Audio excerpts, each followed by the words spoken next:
Chapter 6. The Deputy Procureur du Roi. In one of the aristocratic mansions built by Puget in the Rue du Grand Cours opposite the Medusa fountain, a second marriage feast was being celebrated, almost at the same hour with the nuptial repast given by Dantes. In this case, however, although the occasion of the entertainment was similar, the company was strikingly dissimilar. Instead of a rude mixture of sailors, soldiers, and those belonging to the humblest grade of life, the present assembly was composed of the very flower of Marseilles society, magistrates who had resigned their office during the usurper's reign, officers who had deserted from the imperial army and joined forces with Condé, and the younger members of families brought up to hate and execrate the man whom 5 years of exile would convert into a martyr, and 15 of restoration elevate to the rank of a god. The guests were still at table, and the heated and energetic conversation that prevailed betrayed the violent and vindictive passions that then agitated each dweller of the South, where unhappily for 5 centuries religious strife had long given increased bitterness to the violence of party feeling. The emperor, now king of the petty island of Elba, after having held sovereign sway over 1/2 of the world, counting as his subjects a small population of 5 or 6,000 souls, after having been accustomed to hear the vive Napoleons of 120 millions of human beings uttered in 10 different languages, was looked upon here as a ruined man, separated forever from any fresh connection with France or claim to her throne. The magistrates freely discussed their political views. The military part of the company talked unreservedly of Moscow and Leipzig, while the women commented on the divorce of Josephine. It was not over the downfall of the man, but over the defeat of the Napoleonic idea that they rejoiced, and in this they foresaw for themselves the bright and cheering prospect of a revivified political existence. An old man, decorated with the cross of Saint Louis, now rose and proposed the health of King Louis XVIII. It was the Marquis de Saint-Méran. This toast, recalling at once the patient exile of Hartwell and the peace-loving King of France, excited universal enthusiasm. Glasses were elevated in the air à l'anglaise, and the ladies, snatching their bouquets from their fair bosoms, strewed the table with their floral treasures. In a word, an almost poetical fervour prevailed. "Ah," said the Marquise de Saint-Méran, a woman with a stern, forbidding eye, though still noble and distinguished in appearance, despite her 50 years. "Ah, these revolutionists, who have driven us from those very possessions they afterwards purchased for a mere trifle during the reign of terror, would be compelled to own, were they here, that all true devotion was on our side, since we were content to follow the fortunes of a falling monarch, while they, on the contrary, made their fortune by worshipping the rising sun. Yes, yes, they could not help admitting that the king, for whom we sacrificed rank, wealth, and station, was truly our Louis the Well-Beloved, while their wretched usurper has been, and ever will be, to them their evil genius, their Napoleon the Accursed. Am I not right, Villefort?" "I beg your pardon, madame. I really must pray you to excuse me. But, in truth, I was not attending to the conversation." "Marquise, Marquise," interposed the old nobleman who had proposed the toast, "let the young people alone. Let me tell you, on one's wedding day, they are more agreeable subjects of conversation than dry politics." "Never mind, dearest mother," said a young and lovely girl, with a profusion of light brown hair, and eyes that seemed to float in liquid crystal. "'Tis all my fault for seizing upon Monsieur de Villefort, so as to prevent his listening to what you said. But there, now take him. He is your own for as long as you like. Monsieur Villefort, I beg to remind you, my mother speaks to you." "If the Marquise will deign to repeat the words I but imperfectly caught, I shall be delighted to answer," said Monsieur de Villefort. "Never mind, Renée," replied the Marquise with a look of tenderness that seemed out of keeping with her harsh, dry features. "But, however all other feelings may be withered in a woman's nature, there is always one bright smiling spot in the desert of her heart, and that is the shrine of maternal love. I forgive you. What I was saying, Villefort, was that the Bonapartists had not our sincerity, enthusiasm, or devotion." "They had, however, what supplied the place of those fine qualities," replied the young man, "and that was fanaticism." Napoleon is the Mahomet of the West, and is worshipped by his commonplace but ambitious followers, not only as a leader and lawgiver, but also as the personification of equality." "He!" cried the Marquise. "Napoleon the type of equality! For mercy's sake, then, what would you call Robespierre? Come, come, do not strip the latter of his just rights to bestow them on a Corsican, who to my mind has usurped quite enough. Nay, madame, I would place each of these heroes on his right pedestal, that of Robespierre on his scaffold in the Place Louis XV, that of Napoleon on the column of the Place Vendôme. The only difference consists in the opposite character of the equality advocated by these two men. One is the equality that elevates, the other is the equality that degrades. One brings a king within reach of the guillotine, the other elevates the people to a level with the throne. Observe," said Villefort, smiling, "I do not mean to deny that both these men were revolutionary scoundrels, and that the 9th Thermidor and the 4th of April in the year 1814 were lucky days for France, worthy of being gratefully remembered by every friend to monarchy and civil order, and that explains how it comes to pass that, fallen as I trust he is forever, Napoleon has still retained a train of parasitical satellites. Still, Marquise, it has been so with other usurpers. Cromwell, for instance, who was not half so bad as Napoleon, had his partisans and advocates." "Do you know, Villefort, that you are talking in a most dreadfully revolutionary strain? But I excuse it. It is impossible to expect the son of a Girondin to be free from a small spice of the old leaven." A deep crimson suffused the countenance of Villefort. "'Tis true, madame," answered he, "that my father was a Girondin, but he was not among the number of those who voted for the king's death. He was an equal sufferer with yourself during the Reign of Terror, and had well nigh lost his head on the same scaffold on which your father perished." "True," replied the Marquise, without wincing in the slightest degree at the tragic remembrance thus called up. "But bear in mind, if you please, that our respective parents underwent persecution and proscription from diametrically opposite principles, in proof of which I may remark that while my family remained among the stanchest adherents of the exiled princes, your father lost no time in joining the new government, and that while the citizen Noirtier was a Girondin, the Count Noirtier became a senator." "Dear mother," interposed Renée, "you know very well it was agreed that all these disagreeable reminiscences should forever be laid aside." "Suffer me also, madame," replied Villefort, "to add my earnest request to Mademoiselle de Mérange, that you will kindly allow the veil of oblivion to cover and conceal the past. What avails recrimination over matters wholly past recall? I have laid aside even the name of my father, and altogether disowned his political principles. He was, nay, probably may still be, a Bonapartist, and is called Noirtier. I, on the contrary, am a stanch royalist, and style myself de Villefort. Let what may remain of revolutionary sap exhaust itself and die away with the old trunk, and condescend only to regard the young shoot which has started up at a distance from the parent tree, without having the power, any more than the wish, to separate entirely from the stock from which it sprung." "Bravo, Villefort!" cried the Marquis. "Excellently well said.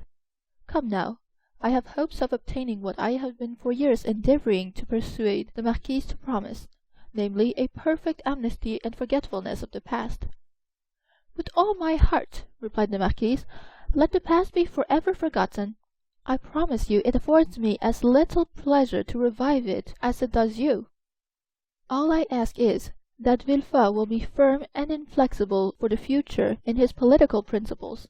Remember also, Villefort, that we have pledged ourselves to his Majesty for your fealty and strict loyalty, and that, at our recommendation, the king consented to forget the past, as I do," and here she extended to him her hand, "as I now do at your entreaty.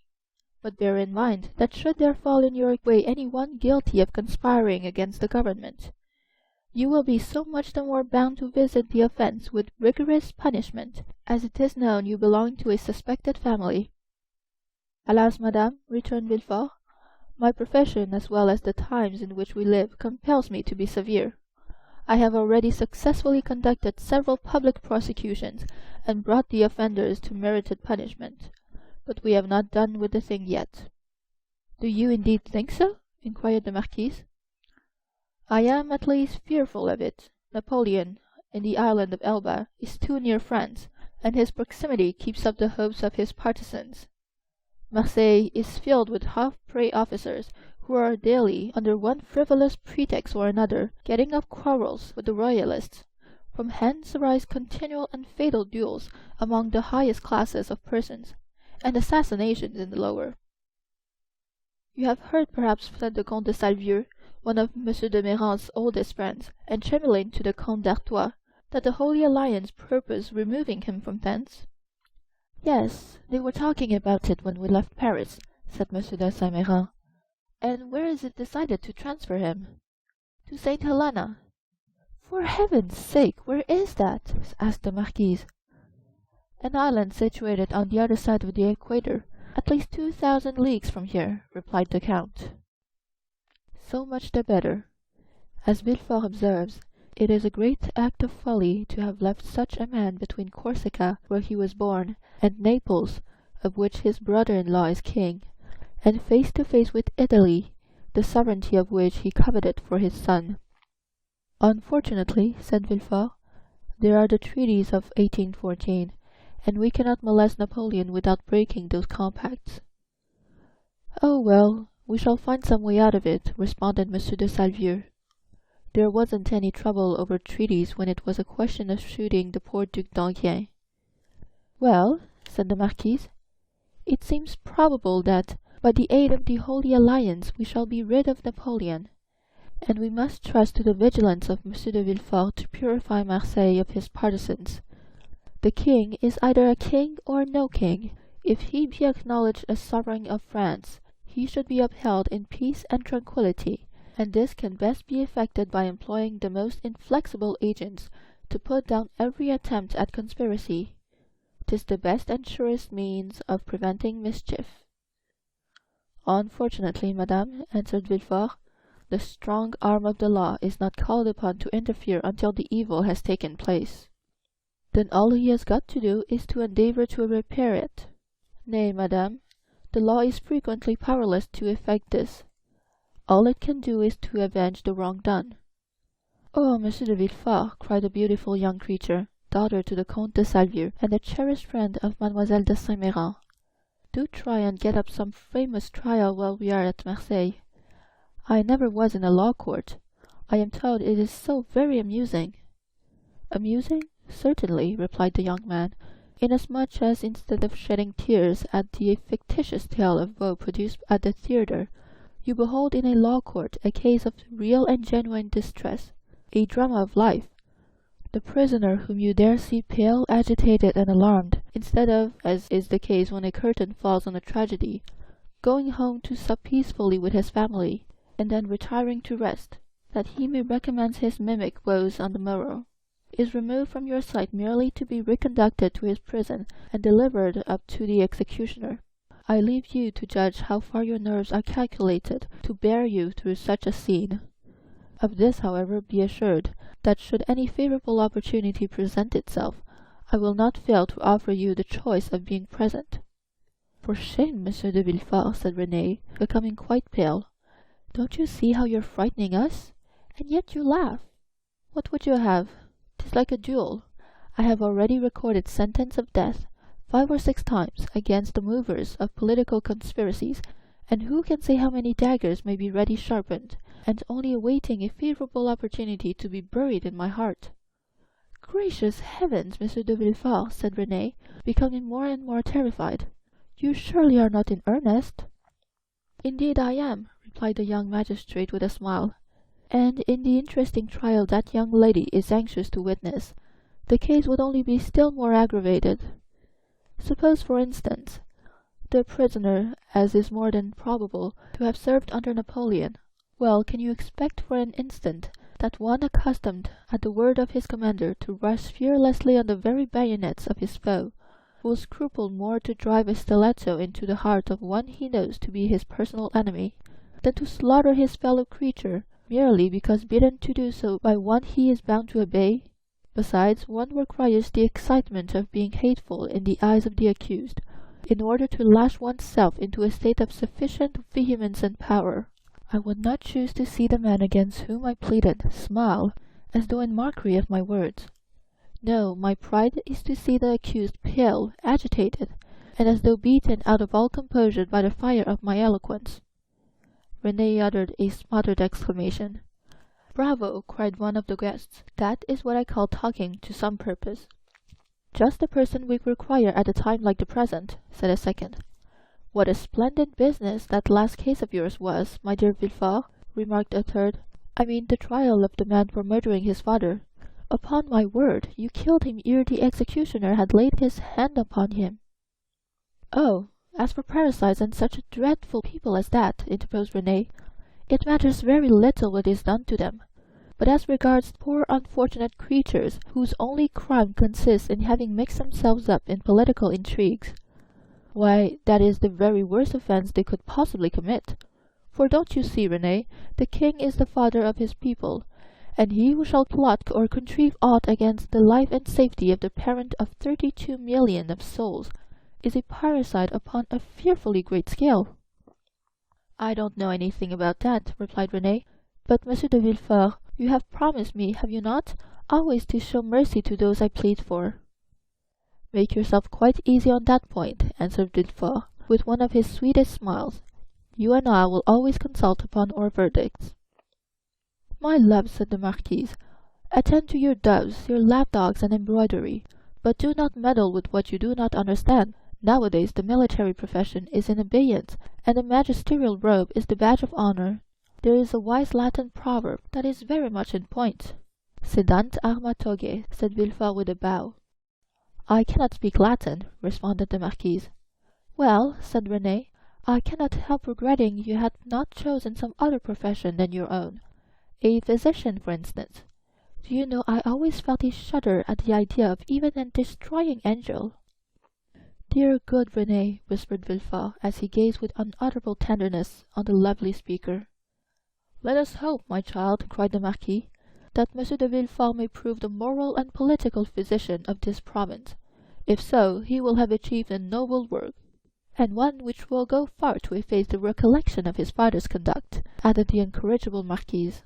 "Madame," replied Villefort with a mournful smile, "I have already had the honor to observe that my father has, at least I hope so, abjured his past errors, and that he is, at the present moment, a firm and zealous friend of the religion and order.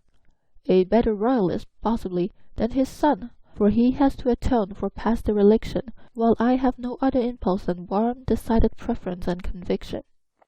Having made this well-turned speech, Villefort looked carefully round to mark the effect of his oratory, much as he would have done had he been addressing the bench in open court. "Do you know, my dear Villefort," cried the Comte de Salvieux, "that is exactly what I myself said the other day at the Tuileries, when questioned by His Majesty's principal chamberlain touching the singularity of an alliance between the son of a Girondin and the daughter of an officer of the Duc de Condé. And I assure you he seemed fully to comprehend that this mode of reconciling political differences was based upon sound and excellent principles. Then the king, who, without our suspecting it, had overheard our conversation, interrupted us by saying, 'Villefort, observe that the king did not pronounce the word Noirtier, but, on the contrary, placed considerable emphasis on that of Villefort. Villefort, said his Majesty, is a young man of great judgment and discretion, who will be sure to make a figure in his profession. I like him much, and it gave me great pleasure to hear that he was about to become the son-in-law of the Marquis and Marquise de Saint-Méran. I should myself have recommended the match, had not the noble Marquis anticipated my wishes by requesting my consent to it.' Is it possible the king could have condescended so far as to express himself so favourably of me?" asked the enraptured Villefort. "I give you his very words, and if the Marquis chooses to be candid, he will confess that they perfectly agree with what his Majesty said to him when he went 6 months ago to consult him upon the subject of your espousing his daughter." "That is true," answered the Marquis. "How much do I owe this gracious prince? What is there I would not do to evince my earnest gratitude?" "That is right," cried the Marquise. "I love to see you thus. Now then, were a conspirator to fall into your hands, he would be most welcome." For my part, dear mother, interposed Renee, I trust your wishes will not prosper, and that Providence will only permit petty offenders, poor debtors, and miserable cheats to fall into Monsieur de Villefort's hands. Then I shall be contented. Just the same as though you prayed that a physician might only be called upon to prescribe for headaches, measles, and the sting of wasp, or any other slight affection of the epidermis. If you wish to see me, the king's attorney, you must desire for me some of those violent and dangerous diseases, from the cure of which so much honour redounds to the physician." At this moment, and as though the utterance of Villefort's wish had sufficed to effect its accomplishment, a servant entered the room, and whispered a few words in his ear. Villefort immediately rose from table, and quitted the room upon the plea of urgent business. He soon, however, returned, his whole face beaming with delight. Renée regarded him with fond affection, and certainly his handsome features, lit up as they then were with more than usual fire and animation, seemed formed to excite the innocent admiration with which she gazed on her graceful and intelligent lover. "You were wishing just now," said Villefort, addressing her, "that I were a doctor instead of a lawyer. Well, I at least resemble the disciples of Aesculapius in one thing, that of not being able to call a day my own, not even that of my betrothal." "And wherefore were you called away just now?" asked Mademoiselle de Saint Méran with an air of deep interest. "For a very serious matter, which bids fair to make work for the executioner." "How dreadful!" exclaimed Renée, turning pale. "Is it possible?" burst simultaneously from all who were near enough to the magistrate to hear his words. "Why, if my information prove correct, a sort of Bonaparte conspiracy had just been discovered." "Can I believe my ears?" cried the marquise. "I will read you the letter containing the accusation, at least," said Villefort. "The king's attorney is informed by a friend to the throne and the religious institutions of his country, that one named Edmond Dantes, mate of the ship Pharaon, this day arrived from Smyrna, after having touched at Naples and Porto Ferrajo, has been the bearer of a letter from Murat to the usurper, and again taken charge of another letter from the usurper to the Bonapartist club in Paris. Ample corroboration of this statement may be obtained by arresting the above-mentioned Edmond Dantes, who either carries the letter for Paris about with him, or has it at his father's abode. Should it not be found in the possession of father or son, then it will assuredly be discovered in the cabin belonging to the said Dantes on board the Pharaon." "But," said Renée, "this letter, which after all is but an anonymous scrawl, is not even addressed to you, but to the king's attorney." "True, but that gentleman being absent, his secretary by his orders opened his letters. Thinking this one of importance, he sent for me, but not finding me, took upon himself to give the necessary orders for arresting the accused party." "Then the guilty person is absolutely in custody?" said the marquise. "Nay, my dear mother, say the accused person. You know we cannot yet pronounce him guilty." "He is in safe custody," answered Villefort, "and rely upon it, if the letter is found, he will not be likely to be trusted abroad again, unless he goes forth under the especial protection of the headsman." "And where is the unfortunate being?" asked Renée. "He is at my house." "Come, come, my friend," interrupted the marquise, "do not neglect your duty to linger with us. You are the king's servant, and must go wherever that service calls you." "Oh, Villefort," cried Renée, clasping her hands and looking toward her lover with piteous earnestness, "be merciful on this day of our betrothal." The young man passed round to the side of the table, where the fair pleader sat, and leaning over her chair, said tenderly, "To give you pleasure, my sweet Renée, I promise you to show all the lenity in my power. But if the charges brought against this Bonapartist hero prove correct, why then you really must give me leave to order his head to be cut off." Renée shuddered. "Never mind that foolish girl, Villefort," said the marquise. "She will soon get over these things." So saying, Madame de Saint Méran extended her dry bony hand to Villefort, who, while imprinting a son-in-law's respectful salute on it, looked at Renée, as much as to say, "I must try and fancy 'tis your dear hand I kiss, as it should have been." "These are mournful auspices to accompany a betrothal," sighed poor Renée. "Upon my words, child," exclaimed the angry marquise, Your folly exceeds all bounds. I should be glad to know what connection there can possibly be between your sickly sentimentality and the affairs of state." "Oh, mother," murmured Renee. "Nay, madame, I pray you pardon this little traitor. I promise you that to make up for her want of loyalty, I will be most inflexibly severe."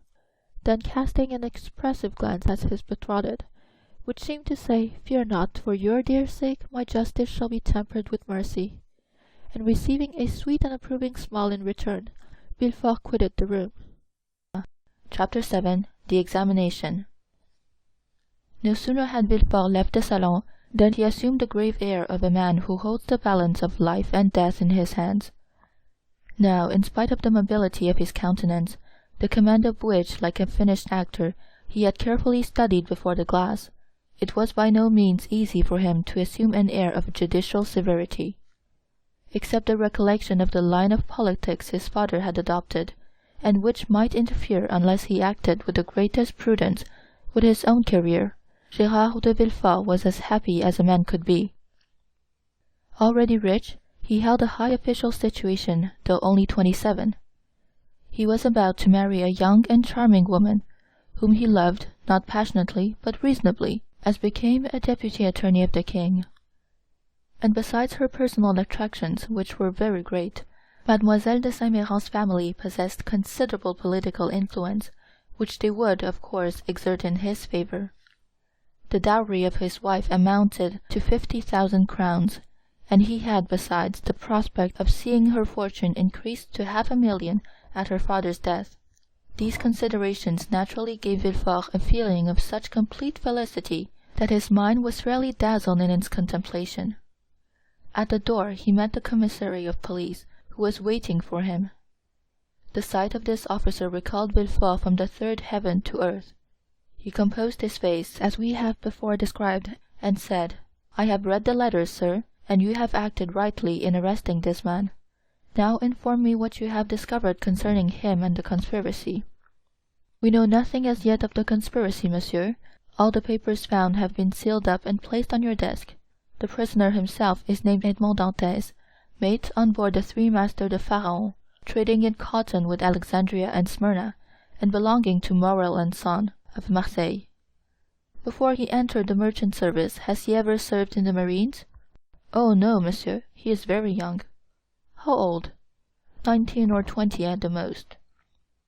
At this moment, and as Villefort had arrived at the corner of the Rue des Conseils, a man who seemed to have been waiting for him approached. It was Monsieur Morel. "Ah, Monsieur de Villefort," cried he, "I am delighted to see you. Some of your people have committed the strangest mistake.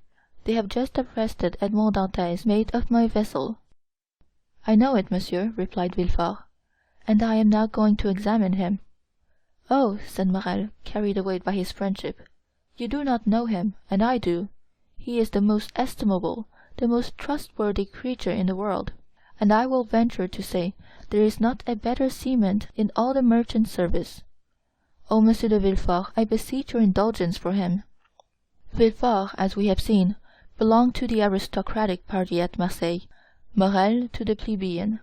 The first was a royalist, the other suspected of Bonapartism.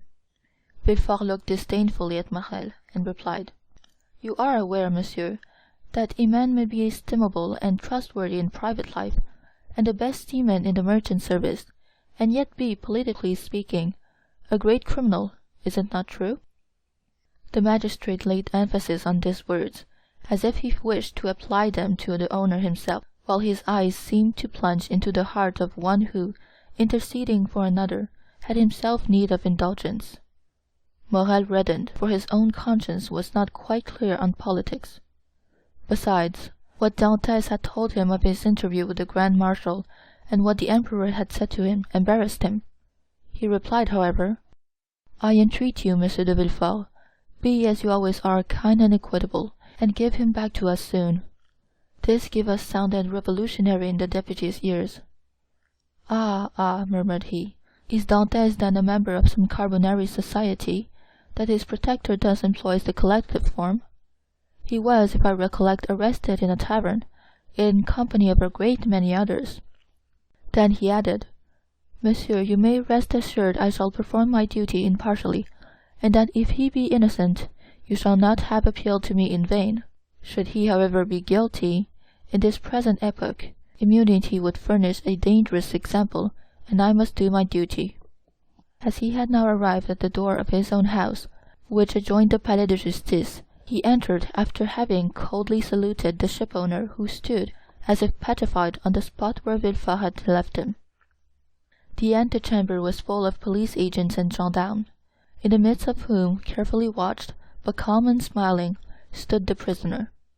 Villefort traversed the antechamber, cast a side glance at Dantes, and taking a packet which a gendarme offered him, disappeared, saying, "Bring the prisoner." Rapid as had been Villefort's glance, it had served to give him an idea of the man he was about to interrogate. He had recognized intelligence in the high forehead, courage in the dark eye and bent brow, and frankness in the thick lips that showed a set of pearly teeth. Villefort's first impression was favorable, but he had been so often warned to mistrust first impulses, that he applied the maxim to the impression, forgetting the difference between the two words. He stifled, therefore, the feelings of compassion that were rising, composed his features, and sat down, grim and sombre, at his desk. An instant after, Dantes entered. He was pale but calm and collected, and saluting his judge with easy politeness, looked round for a seat, as if he had been in M. Morel's salon. It was then that he encountered the first time Villefort's look, that look peculiar to the magistrate, who, while seeming to read the thoughts of others, betrays nothing of his own. "Who and what are you?" demanded Villefort, turning over a pile of papers containing information relative to the prisoner that a police agent had given to him on his entry, and that already in an hour's time had swelled to voluminous proportions, thanks to the corrupt espionage of which the accused is always made the victim. "My name is Edmond Dantes," replied the young man calmly. "I am mate of the Pharaon, belonging to Messieurs Morel and Son." "Your age?" continued Villefort. 19, returned Dantes. "What were you doing at the moment you were arrested?" "I was at the festival of my marriage, monsieur," said the young man, his voice slightly tremulous. So great was the contrast between that happy moment and the painful ceremony he was now undergoing. So great was the contrast between the sombre aspect of Monsieur de Villefort and the radiant face of Mercédès. "You were at the festival of your marriage," said the deputy, shuddering in spite of himself. "Yes, monsieur. I am on the point of marrying a young girl I have been attached to for 3 years." Villefort, impassive as he was struck with this coincidence, and the tremulous voice of Dantes, surprised in the midst of his happiness, struck a sympathetic chord in his own bosom. He also was on the point of being married, and he was summoned from his own happiness to destroy that of another. This philosophic reflection, thought he, will make a great sensation at M. de Saint-Méran's, and he arranged mentally, while Dantes awaited further questions, the antithesis by which orators often create a reputation for eloquence. When the speech was arranged, Villefort turned to Dantes. "Go on, sir," said he. "What would you have me say?"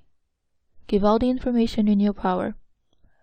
"Tell me on which point you desire information, and I will tell all I know. Only," added he with a smile, "I warn you I know very little. Have you served under the usurper?" "I was about to be mustered into the Royal Marines when he fell." "It is reported your political opinions are extreme," said Villefort, who had never heard anything of the kind, but was not sorry to make this inquiry, as if it were an accusation. "My political opinions," replied Dantes. "Alas, sir, I never had any opinions. I am hardly 19. I know nothing. I have no part to play. If I obtain the situation I desire, I shall owe it to M. Morel. Thus all my opinions, I will not say public but private, are confined to these 3 sentiments. I love my father, I respect M. Morel, and I adore Mercédès. This, sir, is all I can tell you, and you see how uninteresting it is." As Dantes spoke, Villefort gazed at his ingenuous and open countenance, and recollected the words of Renée, who, without knowing who the culprit was, had besought his indulgence for him. With the deputy's knowledge of crime and criminals, every word the young man uttered convinced him more and more of his innocence. This lad, for he was scarcely a man, simple, natural, eloquent, with that eloquence of the heart never found when sought for, full of affection for everybody, because he was happy, and because happiness renders even the wicked good, extended his affection even to his judge, in spite of Villefort's severe look and stern accent. Dantes seemed full of kindness. "Pardieu," said Villefort, "he is a noble fellow. I hope I shall gain Renée's favour easily by obeying the first command she ever imposed on me. I shall have at least a pressure of the hand in public, and a sweet kiss in private." Full of this idea, Villefort's face became so joyous that when he turned to Dantes, the latter, who had watched the change on his physiognomy, was smiling also. "Sir," said Villefort, "have you any enemies, at least that you know?" "I have enemies?" replied Dantes. "My position is not sufficiently elevated for that. As for my disposition, that is perhaps somewhat too hasty, but I have striven to repress it. I have had 10 or 12 sailors under me, and if you question them they will tell you that they love and respect me not as a father, for I am too young, but as an elder brother. But you may have excited jealousy. You are about to become captain at 19, an elevated post. You are about to marry a pretty girl, who loves you, and these 2 pieces of good fortune may have excited the envy of someone.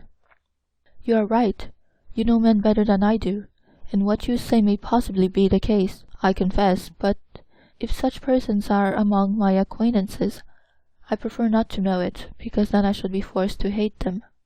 You are wrong. You should always strive to see clearly around you. You seem a worthy young man. I will depart from the strict line of my duty to aid you in discovering the author of this accusation. Here is the paper.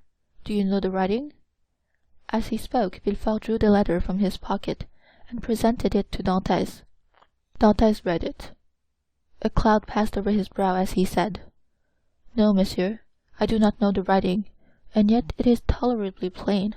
Whoever did it writes well. I am very fortunate," added he, looking gratefully at Villefort, "to be examined by such a man as you, for this envious person is a real enemy." And by the rapid glance that the young man's eyes shot forth, Villefort saw how much energy lay hid beneath this mildness. "Now," said the deputy, "answer me frankly, not as a prisoner to a judge, but as one man to another who takes an interest in him. What truth is there in the accusation contained in this anonymous letter?" And Villefort drew disdainfully on his desk the letter Dantes had just given back to him. "None at all. I will tell you the real facts. I swear by my honor as a sailor, by my love for Marseilles, by the life of my father." "Speak, monsieur," said Villefort. Then internally, "If Renée could see me, I hope she would be satisfied, and would no longer call me a decapitator. Well, when we quitted Naples, Captain Leclerc was attacked with a brain fever. As we had no doctor on board, and he was so anxious to arrive at Elba that he would not touch at any other port, his disorder rose to such a height that at the end of the 3rd day, feeling he was dying, he called me to him. 'My dear Dantes,' said he, 'swear to perform what I am going to tell you, for it is a matter of the deepest importance.' 'I swear, captain,' replied I. 'Well, as after my death the command devolves on you as mate, assume the command and bear up for the island of Elba. Disembark at Porto Ferrajo. Ask for the Grand Marshal, give him this letter. Perhaps they will give you another letter, and charge you with a commission. You will accomplish what I was to have done, and derive all the honor and profit from it. I will do it, captain, but perhaps I shall not be admitted to the Grand Marshal's presence as easily as you expect. Here is a ring that will obtain audience of him, and remove every difficulty,' said the captain. At these words he gave me a ring. It was time. 2 hours after he was delirious. The next day he died." "And what did you do then?" "What I ought to have done, and what every one would have done in my place. Everywhere the last requests of a dying man are sacred, but with a sailor the last requests of his superior are commands. I sailed for the island of Elba, where I arrived the next day. I ordered everybody to remain on board, and went on shore alone. As I had expected, I found some difficulty in obtaining access to the Grand Marshal, but I sent the ring I had received from the captain to him, and was instantly admitted. He questioned me concerning Captain Leclerc's death, and, as the latter had told me, gave me a letter to carry on to a person in Paris. I undertook it because it was what my captain had bade me to do. I landed here, regulated the affairs of the vessel, and hastened to visit my affianced bride, whom I found more lovely than ever. Thanks to M. Morel, all the forms were got over. In a word, I was, as I told you, at my marriage feast, and I should have been married in an hour, and tomorrow I intended to start for Paris, had I not been arrested on this charge which you as well as I now see to be unjust. Ah, said Villefort, this seems to me the truth. If you have been culpable, it was imprudence, and this imprudence was in obedience to the orders of your captain. Give up this letter you have brought from Elba, and pass your word you will appear should you be required, and go and rejoin your friends. Am I free then, sir? Cried Dantes joyfully. Yes, but first give me this letter. You have it already, for it was taken from me, with some others which I see in that packet. Stop a moment, said the deputy, as Dantes took his hat and gloves. To whom is it addressed? To Monsieur Noirtier, Rue Coq-Héron, Paris. Had a thunderbolt fallen into the room, Villefort could not have been more stupefied. He sank into his seat, and hastily turned over the packet, drew forth the fatal letter, at which he glanced with an expression of terror. Monsieur Noirtier, Rue Coq-Héron, number 13, murmured he, growing still paler. Yes, said Dantes. Do you know him? No, replied Villefort. A faithful servant of the king does not know conspirators. It is a conspiracy, then? Asked Dantes, who, after believing himself free, now began to feel a tenfold alarm. I have, however, already told you, sir, I was entirely ignorant of the contents of the letter. Yes, but you knew the name of the person to whom it was addressed, said Villefort. I was forced to read the address to know to whom to give it. Have you shown this letter to anyone? Asked Villefort, becoming still more pale. To no one, on my honor. Everybody is ignorant that you are the bearer of a letter from the island of Elba, and addressed to Monsieur Noirtier? Everybody, except the person who gave it to me. And that was too much, far too much, murmured Villefort. Villefort's brow darkened more and more. His white lips and clenched teeth filled Dantes with apprehension. After reading the letter, Villefort covered his face with his hands. "Oh," said Dantes timidly, "what is the matter?" Villefort made no answer, but raised his head at the expiration of a few seconds, and again perused the letter. "And you say that you are ignorant of the contents of this letter?" "I give you my word of honor, sir," said Dantes. "But what is the matter? You are ill. Shall I ring for assistance? Shall I call?" "No," said Villefort, rising hastily. "Stay where you are. It is for me to give orders here, and not you." "Monsieur," replied Dantes proudly, "it was only to summon assistance for you." "I want none. It was a temporary indisposition. Attend to yourself. Answer me." Dantes waited, expecting a question, but in vain. Villefort fell back on his chair, passed his hand over his brow, moist with perspiration, and for the third time read the letter. "Oh, if he only knows the contents of this," murmured he, "and that Noirtier is the father of Villefort, I am lost." And he fixed his eyes upon Edmond as if he would have penetrated his thoughts. "Oh, it is impossible to doubt it," cried he suddenly. "In heaven's name," cried the unhappy young man, "if you doubt me, question me, I will answer you." Villefort made a violent effort, and in a tone he strove to render firm. "Sir," said he, "I am no longer able, as I have hoped, to restore you immediately to liberty. Before doing so, I must consult the trial justice. What my own feelings is, you already know." "Oh, monsieur," cried Dantes, "you have been rather a friend than a judge." "Well, I must detain you some time longer, but I will strive to make it as short as possible. The principal charge against you is this letter, and you see." Villefort approached the fire, cast it in, and waited until it was entirely consumed. "You see, I destroy it." "Oh," exclaimed Dantes, "you are goodness itself." "Listen," continued Villefort, "you can now have confidence in me after what I have done." "Oh, command, and I will obey." "Listen, this is not a command, but advice I give you." "Speak, and I will follow your advice." "I shall detain you until this evening in the Palais de Justice.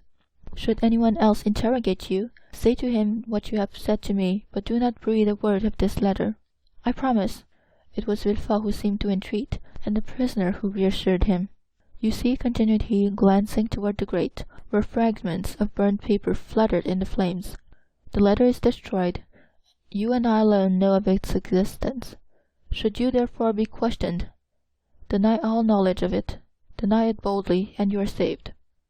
"Be satisfied, I will deny it." "It was the only letter you had?" "It was." "Swear it." "I swear it." Villefort rang. A police agent entered. Villefort whispered some words in his ear, to which the officer replied by a motion of his head. "Follow him," said Villefort to Dantes. Dantes saluted Villefort and retired. Hardly had the door closed when Villefort threw himself half fainting into a chair. "Alas, alas," murmured he, "if the procureur himself had been at Marseilles, I should have been ruined. This accursed letter would have destroyed all my hopes. Oh, my father, must your past career always interfere with my successes?" Suddenly a light passed over his face, a smile played round his set mouth, and his haggard eyes were fixed in thought. "This will do," said he, "and from this letter, which might have ruined me, I will make my fortune. Now to the work I have in hand." And after having assured himself that the prisoner was gone, the deputy procureur hastened to the house of his betrothed. Chapter 8. The Château d'If. The commissary of police, as he traversed the antechamber, made a sign to two gendarmes, who placed themselves one on Dante's right and the other on his left. A door that communicated with the Palais de Justice was opened, and they went through a long range of gloomy corridors, whose appearance might have made even the boldest shudder. The Palais de Justice communicated with the prison, a sombre edifice that from its grated windows looked on the clock tower of the Écoles. After numberless windings, Dante saw a door with an iron wicket. The commissary took up an iron mallet and knocked thrice, every blow seeming to Dante as if struck on his heart. The door opened, the two gendarmes gently pushed him forward, and the door closed with a loud sound behind him. The air he inhaled was no longer pure, but thick and mephitic. He was in prison. He was conducted to a tolerably neat chamber, but grated and barred, and its appearance, therefore, did not greatly alarm him. Besides, the words of Villefort, who seemed to interest himself so much, resounded still in his ears like a promise of freedom. It was 4 o'clock when Dante was placed in this chamber. It was, as we have said, the 1st of March, and the prisoner was soon buried in darkness. The obscurity augmented the acuteness of his hearing. At the slightest sound he rose and hastened to the door, convinced they were about to liberate him. But the sound died away, and Dante sank again into his seat. At last, about 10 o'clock, and just as Dante began to despair, steps were heard in the corridor. A key turned in the lock. The bolts creaked, and the massy oaken door flew open, and a flood of light from 2 torches pervaded the apartment. By the torchlight Dante saw the glittering sabres and carbines of 4 gendarmes. He had advanced at first, but stopped at the sight of this display of force. "Are you come to fetch me?" asked he. "Yes," replied a gendarme. "By the orders of the deputy procureur?" "I believe so." The conviction that they came from Monsieur de Villefort relieved all Dante's apprehensions. He advanced calmly and placed himself in the center of the escort. A carriage waited at the door, the coachman was on the box, and a police officer sat beside him. "Is this carriage for me?" said Dante. "It is for you," replied the gendarme. Dante was about to speak, but feeling himself urged forward, and having neither the power nor the intention to resist, he mounted the steps, and was in an instant seated inside between 2 gendarmes. The 2 others took their places opposite, and the carriage rolled heavily over the stones. The prisoner glanced at the windows. They were grated. He had changed his prison for another that was conveying him he knew not whither. Through the grating, however, Dante saw they were passing through the Rue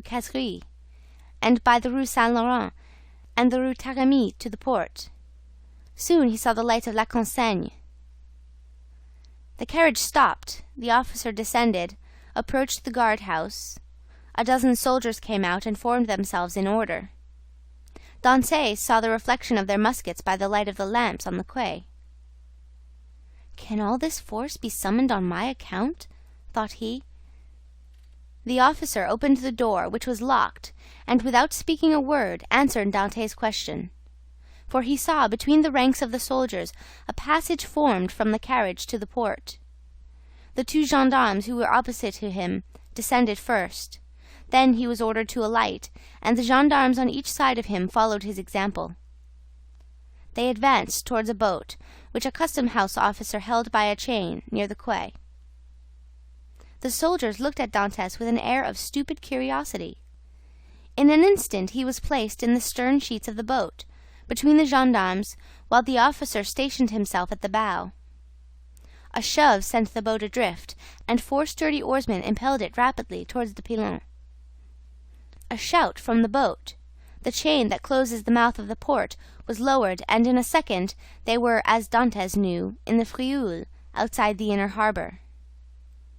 The prisoner's first feeling was of a joy at again breathing the pure air, for air is freedom. But he soon sighed, for he passed before La Réserve, where he had that morning been so happy, and now through the open windows came the laughter and revelry of a ball. Dante folded his hands, raised his eyes to heaven, and prayed fervently. The boat continued her voyage. They had passed the Tête de Mort, were now off the Anse de Faro, and about to double the battery. This maneuver was incomprehensible to Dante. "Whither are you taking me?" asked he. "You will soon know." But still, we are forbidden to give you any explanation." Dante, trained in discipline, knew that nothing would be more absurd than to question subordinates, who were forbidden to reply, and so he remained silent. The most vague and wild thoughts passed through his mind. The boat they were in could not make a long voyage. There was no vessel at anchor outside the harbour. He thought, perhaps, they were going to leave him on some distant point. He was not bound, nor had they made any attempt to handcuff him. This seemed good augury. Besides, had not the deputy, who had been so kind to him, told him that provided he did not pronounce the dreaded name of Noirtier, he had nothing to apprehend? Had not Villefort in his presence destroyed the fatal letter, the only proof against him? He waited silently, striving to pierce through the darkness. They had left the Île Ratonneau, where the lighthouse stood on the right, and were now opposite the Point des Catalans. It seemed to the prisoner that he should distinguish a feminine form on the beach, for it was there Mercédès dwelt. How was it that a presentiment did not warn Mercédès that her lover was within 300 yards of her? One light alone was visible, and Dante saw that it came from Mercédès' chamber. Mercédès was the only one awake in the whole settlement. A loud cry could be heard by her, but pride restrained him, and he did not utter it. What would his guards think if they had heard him shout like a madman? He remained silent, his eyes fixed upon the light. The boat went on, but the prisoner thought only of Mercédès. An intervening elevation of land hid the light. Dante turned and perceived that they had gone out to sea. While he had been absorbed in thought, they had shipped their oars and hoisted sail. The boat was now moving with the wind.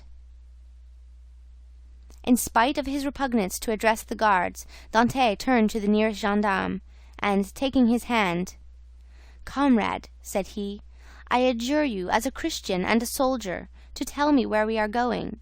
I am Captain Dante, a loyal Frenchman, though accused of treason.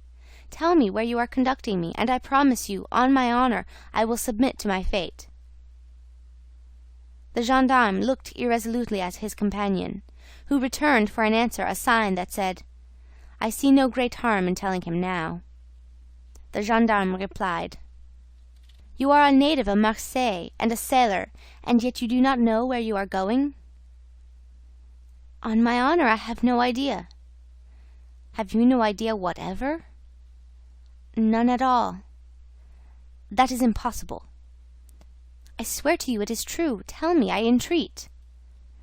"But my orders—" "Your orders do not forbid you telling me what I must know in 10 minutes, in half an hour, or an hour. You see I cannot escape, even if I intended." "Unless you are blind, or have never been outside the harbor, you must know." "I do not." "Look round you, then." Dante rose and looked forward. When he saw rise within 100 yards of him the black and frowning rock on which stands the Château d'If, this gloomy fortress, which has for more than 300 years furnished food for so many wild legends, seemed to Dante like a scaffold to a malefactor. "The Château d'If?" cried he. "What are we going there for?" The gendarme smiled. "I am not going there to be imprisoned," said Dante. "It is only used for political prisoners. I have committed no crime. Are there any magistrates or judges at the Château d'If?"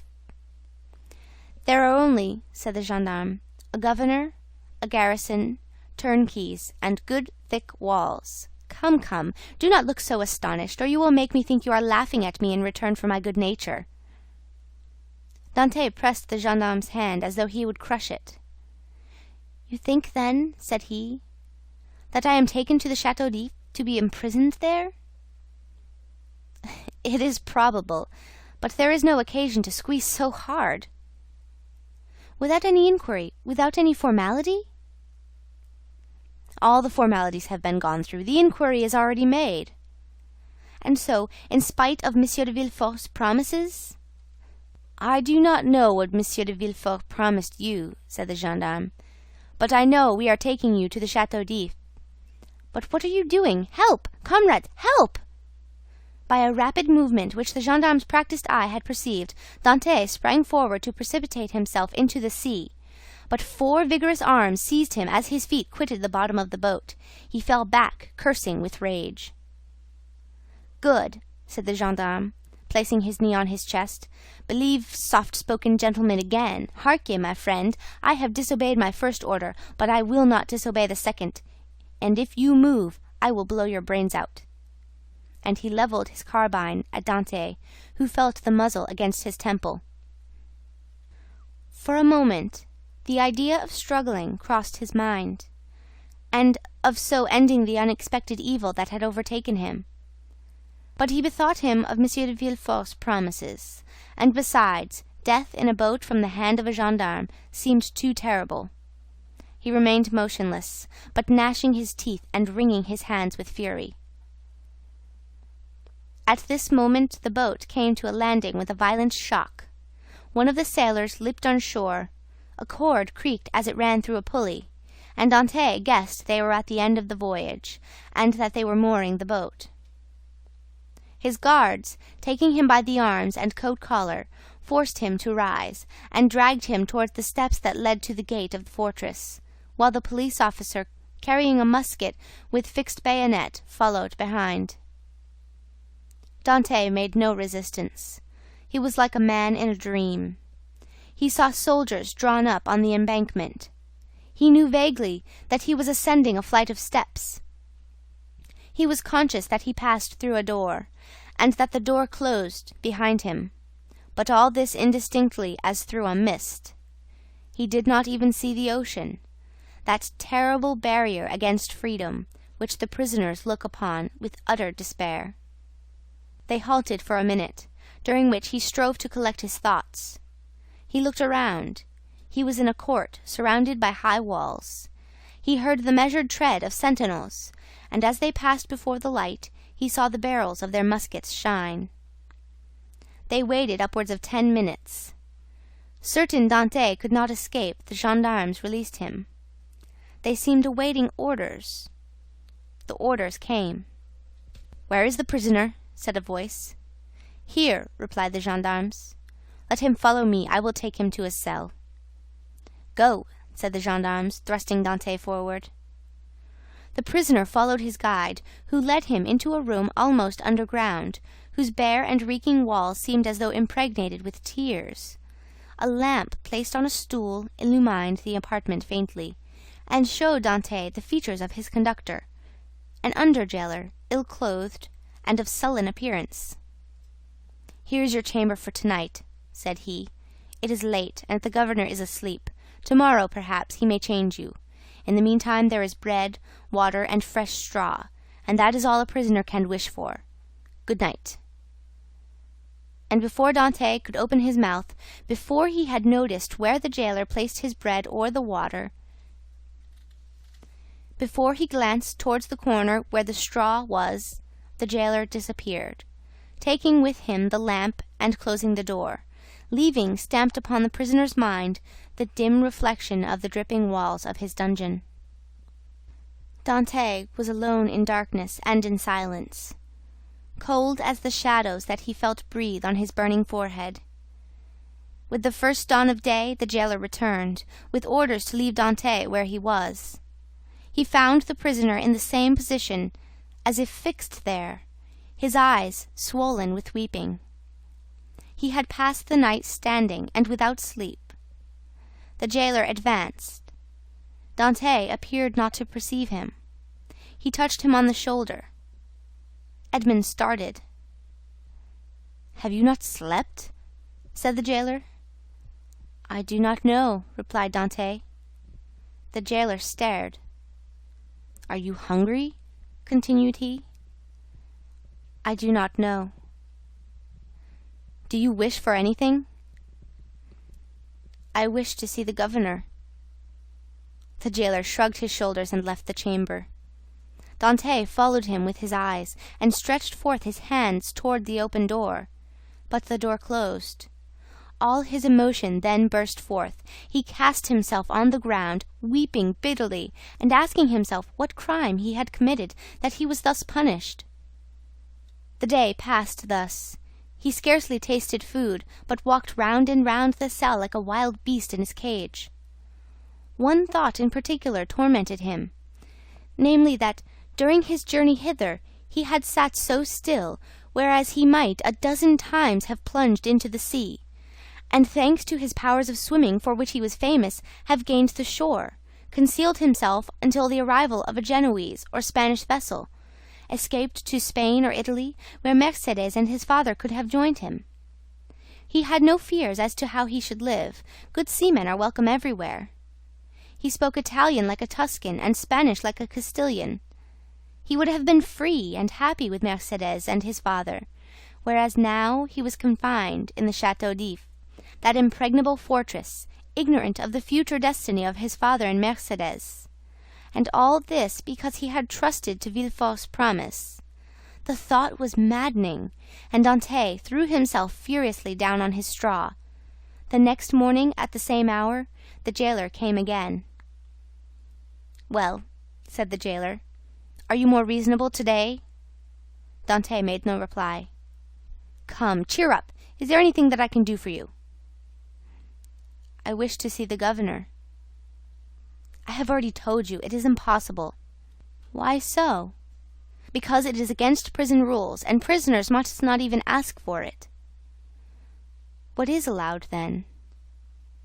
"Better fare, if you pay for it, books, and leave to walk about." "I do not want books. I am satisfied with my food, and do not care to walk about. But I wish to see the governor." "If you worry me by repeating the same thing, I will not bring you any more to eat." "Well, then," said Edmond, "if you do not, I shall die of hunger, that is all." The jailer saw by his tone he would be happy to die, and as every prisoner is worth 10 sous a day to his jailer, he replied in a more subdued tone, "What you ask is impossible, but if you are very well behaved you will be allowed to walk about, and some day you will meet the governor, and if he chooses to reply, that is his affair." "But," asked Dante, "how long shall I have to wait?" "A month, 6 months, a year." "It is too long a time. I wish to see him at once." "Ah," said the jailer, "do not always brood over what is impossible, or you will be mad in a fortnight." "You think so?" "Yes, we have an instance here. It was by always offering 1,000,000 francs to the governor for his liberty that an abbé became mad, who is in this chamber before you." "How long has he left it?" 2 years. Was he liberated then? No, he was put in a dungeon. Listen, said Dante. I am not an abbé. I am not mad. Perhaps I shall be, but at present, unfortunately, I am not. I will make you another offer. What is that?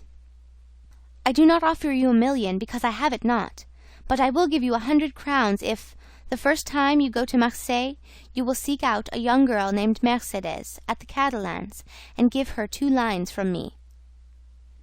If I took them and were detected, I should lose my place, which is worth 2,000 francs a year, so that I should be a great fool to run such a risk for 300. Well, said Dante, mark this. If you refuse at least to tell Mercedes I am here, I will some day hide myself behind the door, and when you enter I will dash out your brains with this stool. Threats! Cried the jailer, retreating and putting himself on the defensive. You are certainly going mad. The abbé began like you, and in 3 days you will be like him, mad enough to tie up, but fortunately there are dungeons here. Dante whirled the stool round his head. All right, said the jailer, all right, since you will have it so, I will send word to the governor. Very well, returned Dante, dropping the stool and sitting on it, as if he were in reality mad. The jailer went out, and returned in an instant with a corporal and 4 soldiers. By the governor's orders, said he, conduct the prisoner to the tier beneath. To the dungeon, then, said the corporal. Yes, we must put the madman with the madmen. The soldiers seized Dante, who followed passively.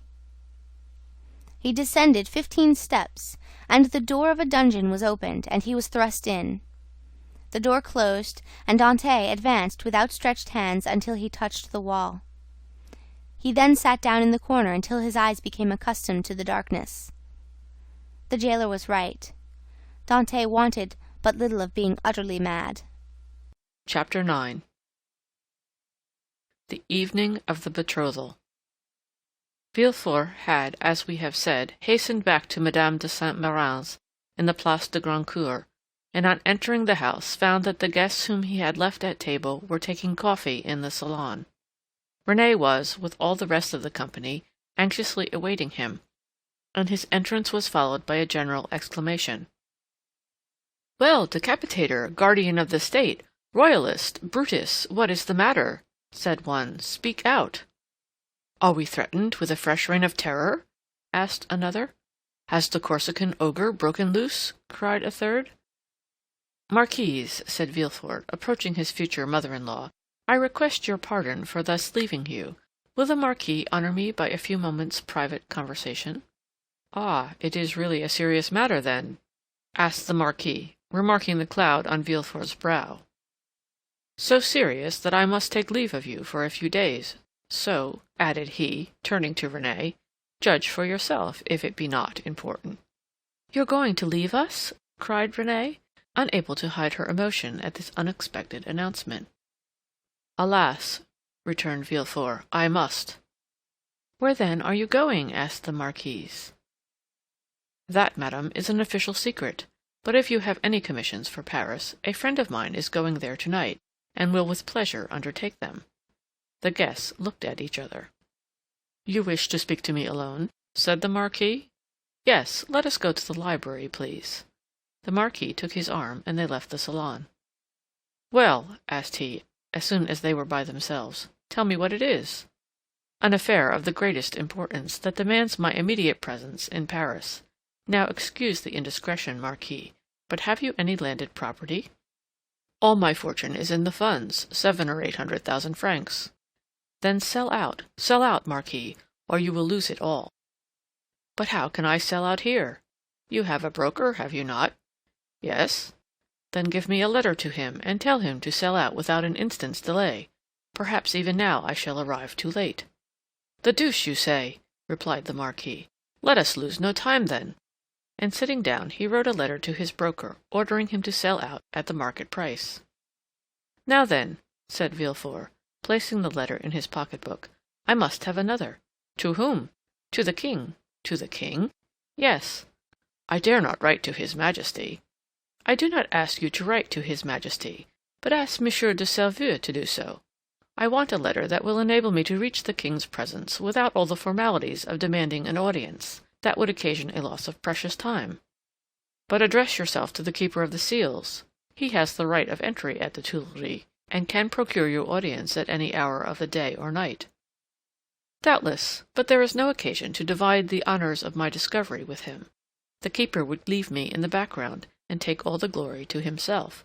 I tell you, Marquis, my fortune is made if I only reach the Tuileries the first, for the king will not forget the service I do him. In that case, go and get ready. I will call Selvieux and make him write the letter. Be as quick as possible. I must be on the road in a quarter of an hour. Tell your coachman to stop at the door. You will present my excuses to the Marquise and Mademoiselle Renée, whom I leave on such a day with great regret.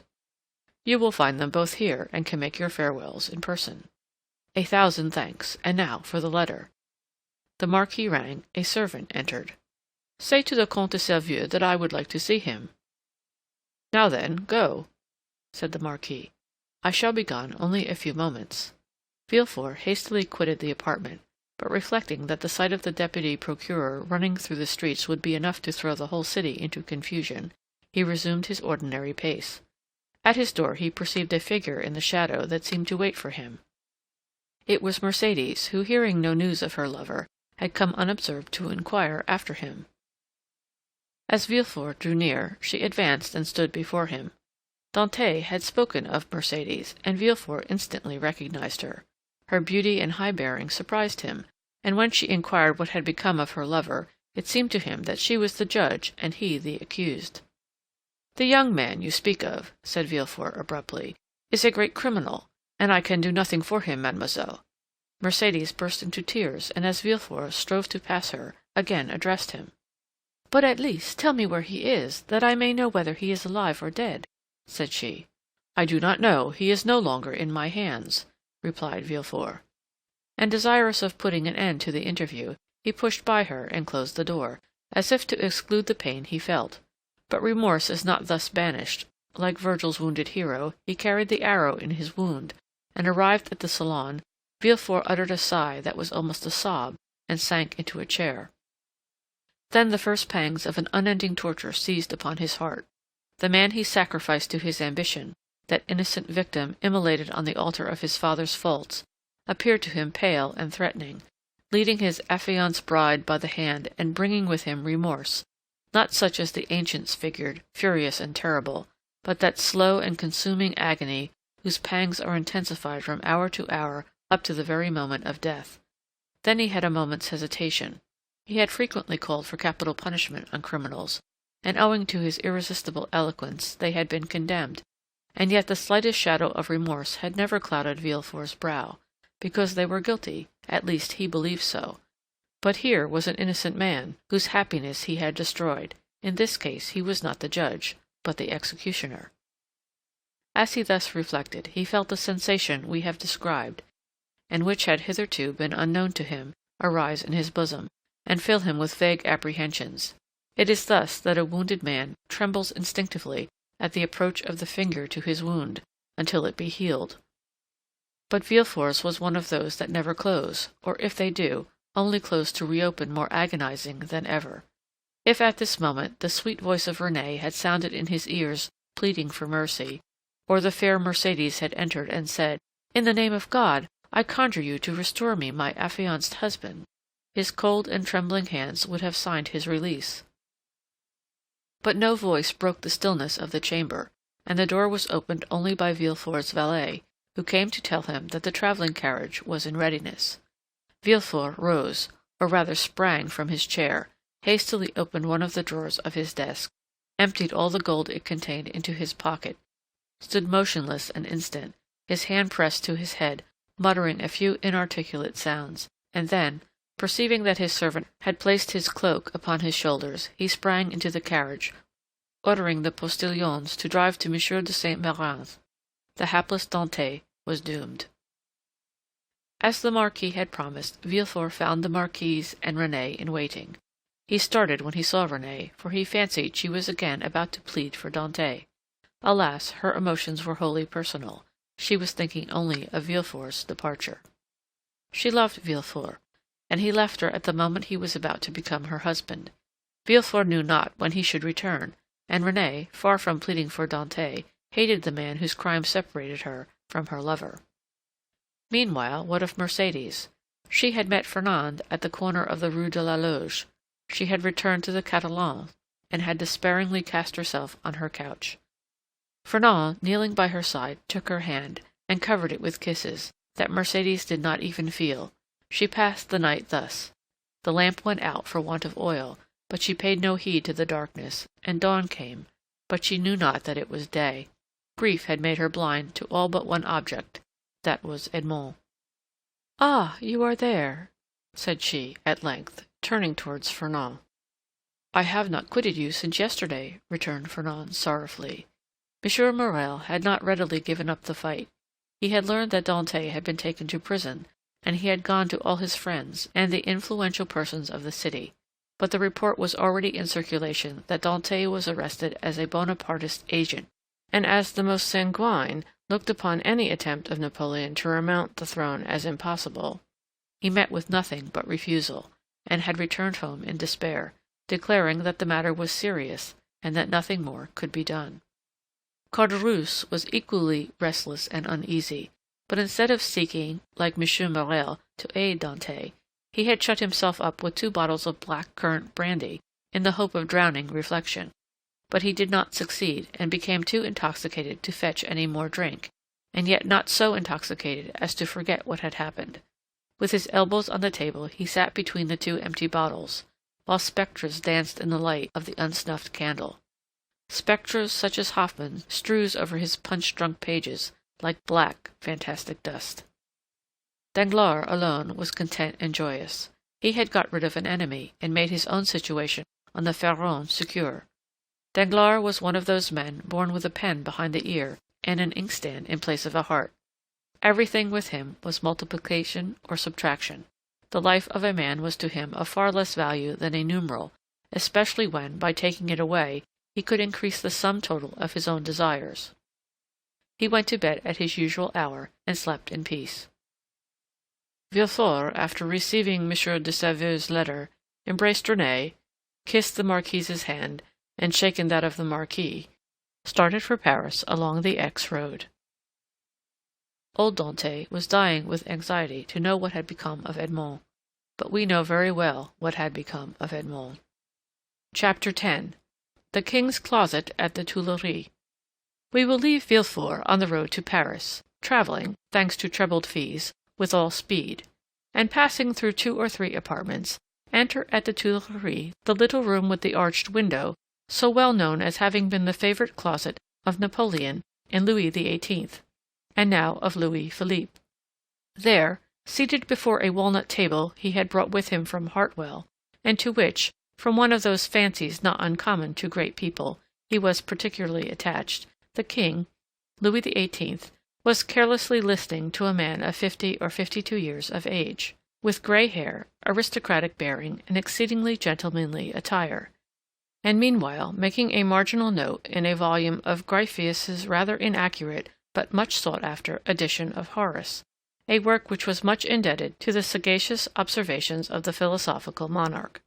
"You say, sir," said the king, "that I am exceedingly disquieted, sire." "Really, have you had a vision of the 7 fat kine and the 7 lean kine?" "No, sire, for that would only betoken for us 7 years of plenty and 7 years of scarcity, and with a king as full of foresight as your majesty, scarcity is not a thing to be feared." "Then of what other scourge are you afraid, my dear Blacas?"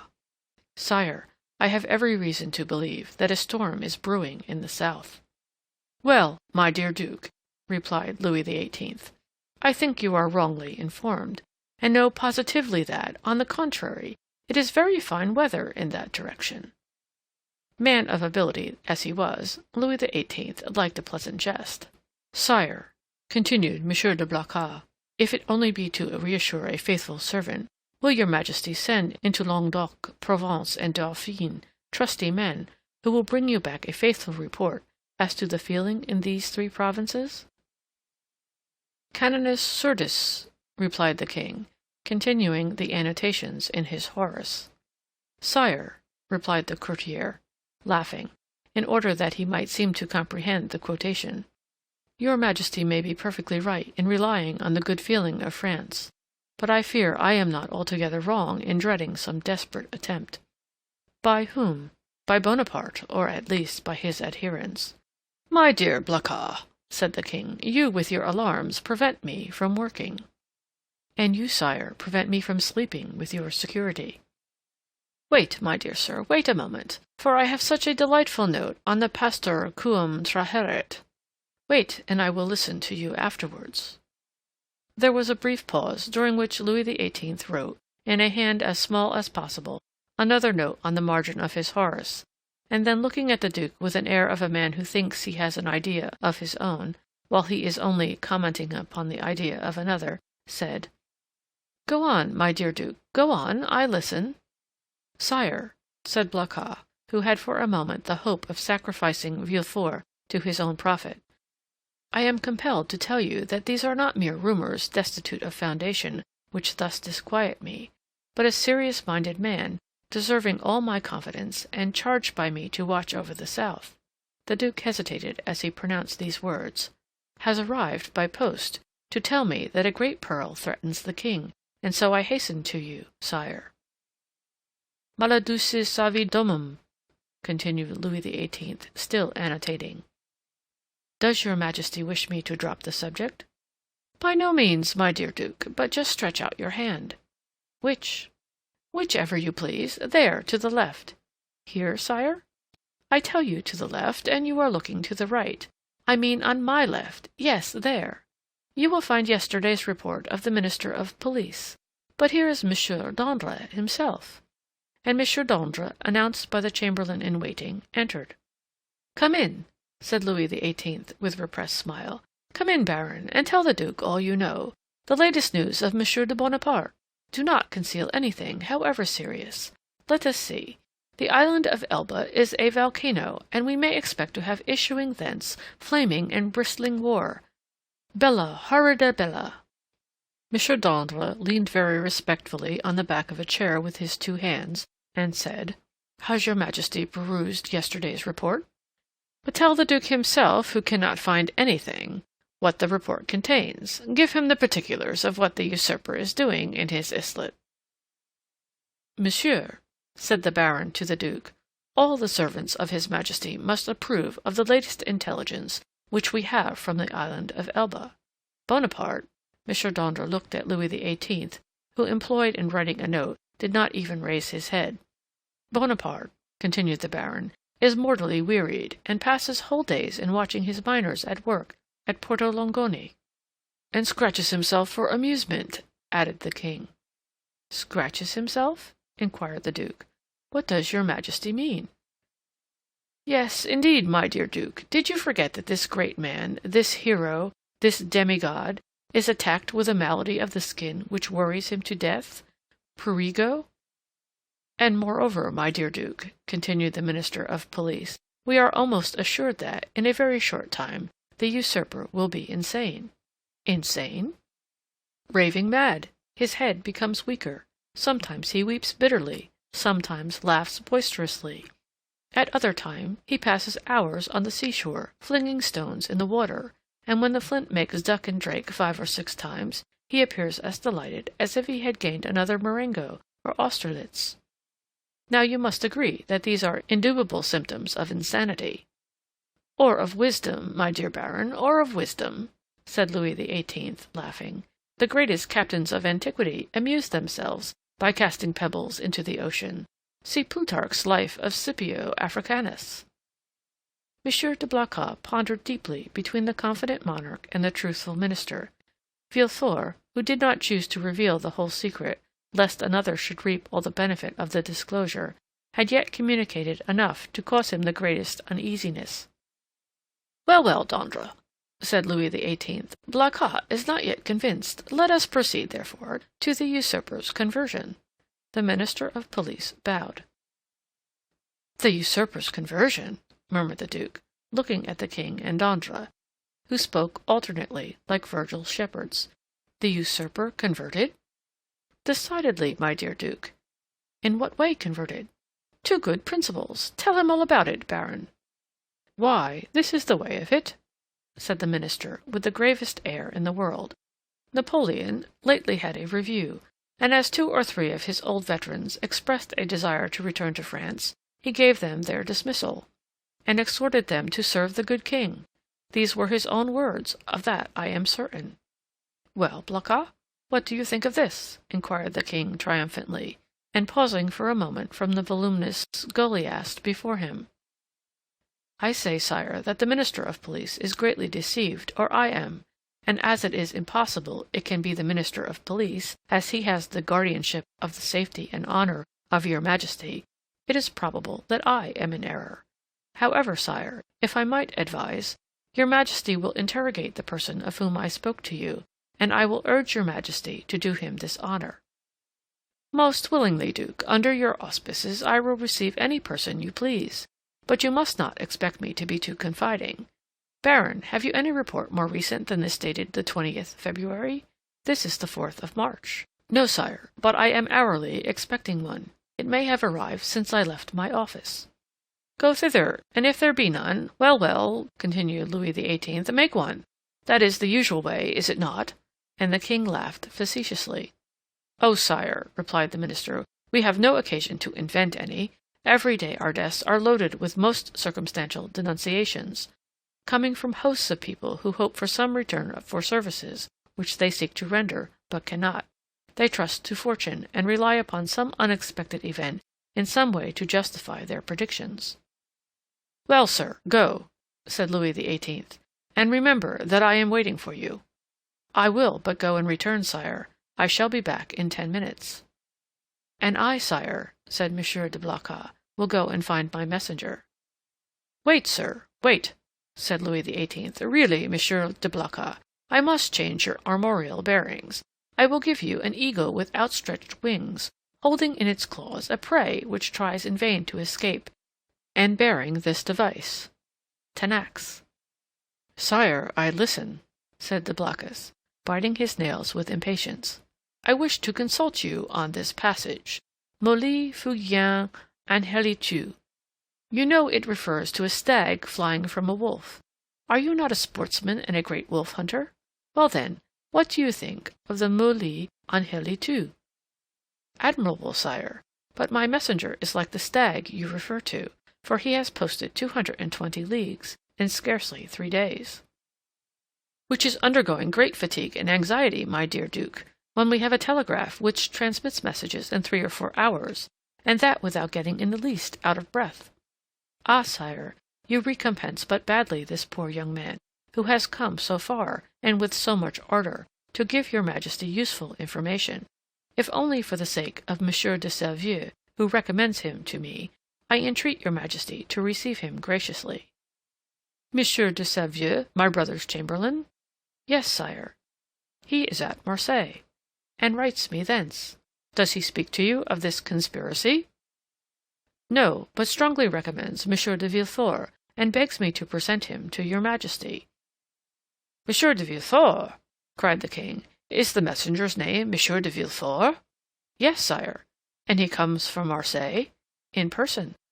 Why did you not mention his name at once? Replied the king, betraying some uneasiness. Sire, I thought his name was unknown to your majesty. No, no, Blacas, he is a man of strong and elevated understanding, ambitious, too, and pardieu, you know his father's name. His father? Yes, Noirtier. Noirtier, the Girondin? Noirtier, the senator? He himself. And your majesty has employed the son of such a man? Blacas, my friend, you have but limited comprehension. I told you Villefort was ambitious, and to attain this ambition, Villefort would sacrifice everything, even his father. Then, sire, may I present him? This instant, Duke. Where is he? Waiting below in my carriage. Seek him at once. I hasten to do so. The Duke left the royal presence with the speed of a young man. His really sincere royalism made him youthful again. Louis XVIII remained alone, and turning his eyes on his half-opened Horace, muttered, Justum et tenacem propositi verum. M. de Blacas returned as speedily as he had departed, but in the antechamber he was forced to appeal to the king's authority. Villefort's dusty garb, his costume, which was not of courtly cut, excited the susceptibility of M. de Breze, who was all astonishment at finding that this young man had the audacity to enter before the king in such attire. The Duke, however, overcame all difficulties with a word, His Majesty's order, and in spite of the protestations which the master of ceremonies made for the honor of his office and principles, Villefort was introduced. The king was seated in the same place where the Duke had left him. On opening the door, Villefort found himself facing him, and the young magistrate's first impulse was to pause. "Come in, Monsieur de Villefort," said the king. "Come in." Villefort bowed, and advancing a few steps, waited until the king should interrogate him. "Monsieur de Villefort," said Louis XVIII., "the Duc de Blacas assures me you have some interesting information to communicate. Sire, the Duke is right, and I believe your Majesty will think it equally important." "In the first place, and before everything else, sir, is the news as bad in your opinion as I am asked to believe?" "Sire, I believe it to be most urgent, but I hope, by the speed I have used, that it is not irreparable." "Speak as fully as you please, sir," said the king, who began to give way to the emotion which had showed itself in Blacas's face and affected Villefort's voice. "Speak, sir, and pray begin at the beginning. I like order in everything."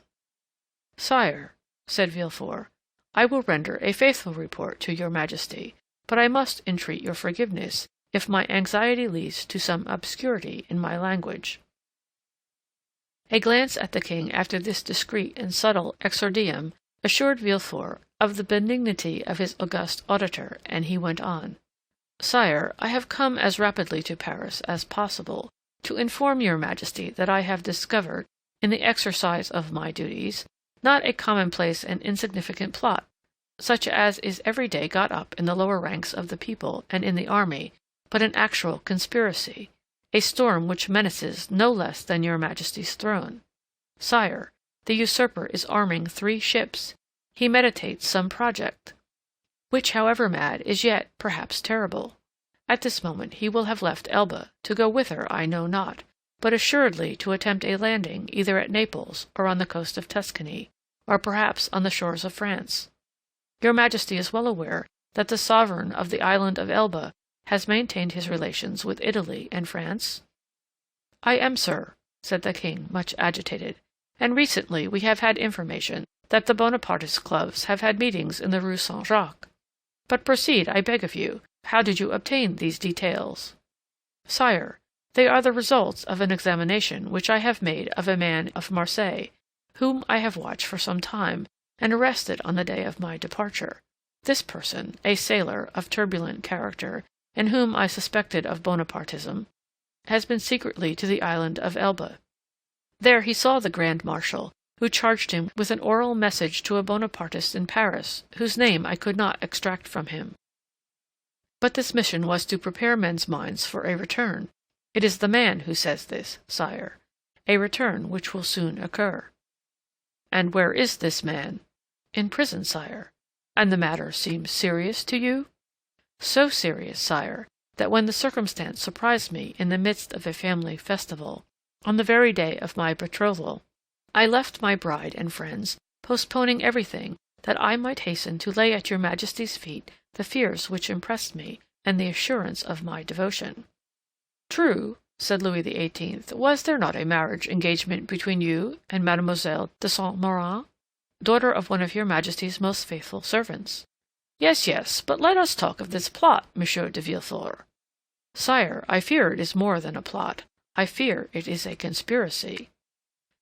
"A conspiracy in these times," said Louis XVIII., smiling, "is a thing very easy to meditate, but more difficult to conduct to an end, inasmuch as, re-established so recently on the throne of our ancestors, we have our eyes open at once upon the past, the present, and the future. For the last 10 months my ministers have redoubled their vigilance in order to watch the shore of the Mediterranean. If Bonaparte landed at Naples, the whole coalition would be on foot before he could even reach Piemonte. If he land in Tuscany, he will be in an unfriendly territory. If he land in France, it must be with a handful of men, and the result of that is easily foretold, execrated as he is by the population. Take courage, sir, but at the same time rely on our royal gratitude." "Ah, here is Monsieur Danglers," cried the Blacas. At this instant the Minister of Police appeared at the door, pale, trembling, and as if ready to faint. Villefort was about to retire, but Monsieur de Blacas, taking his hand, restrained him. Chapter 11. The Corsican Ogre. At the sight of this agitation, Louis XVIII pushed from him violently the table at which he was sitting. "What ails you, Baron?" he exclaimed. "You appear quite aghast.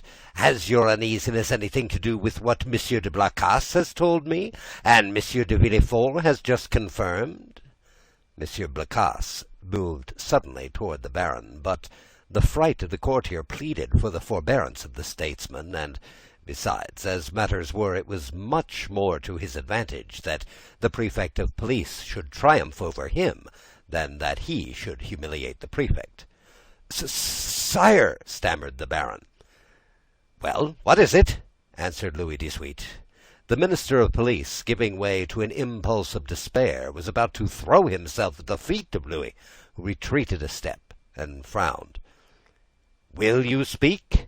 he said. "Oh, sire, what a dreadful misfortune! I am indeed to be pitied. I can never forgive myself." "Monsieur," said Louis XVIII, "I command you to speak." "Well, sire, the usurper left Elba on the 26th of February and landed on the 1st of March. "And where? In Italy?" asked the king eagerly. In France, sire, at a small port near Antibes in the Gulf of Juan." "The usurper landed in France, near Antibes, in the Gulf of Juan, 250 leagues from Paris, on the 1st of March, and you only acquired this information today, the 4th of March? Well, sir, what you tell me is impossible. You must have received a false report, or you have gone mad." "Alas, sire, it is but too true." Louis made a gesture of indescribable anger and alarm, and then drew himself up as if this sudden blow had struck him in the same moment, in heart and in countenance. "In France!" he cried. "The usurper in France! Then they did not watch over this man. Who knows? They were perhaps in league with him." "Oh, sire!" exclaimed the Duc de Blacas, "Monsieur d'André is not a man to be accused of treason. Sire, we have all been blind, and the Minister of Police has shared this general blindness, that is all." "But," said Villefort, and then, suddenly checking himself, he was silent. Then he continued. "Your pardon, sire," he said, bowing. "My zeal carried me away. Will your Majesty deign to excuse me?" "Speak, sir, speak boldly," replied Louis. "You alone forewarned us of the evil. Now try to aid us with the remedy." "Sire," said Villefort, "the usurper is detested in the south, and it seems to me that if he ventured into the south it would be easy to raise Languedoc and Provence against him." "Yes, assuredly," replied the minister, "but he is advancing by Gap and Sisteron."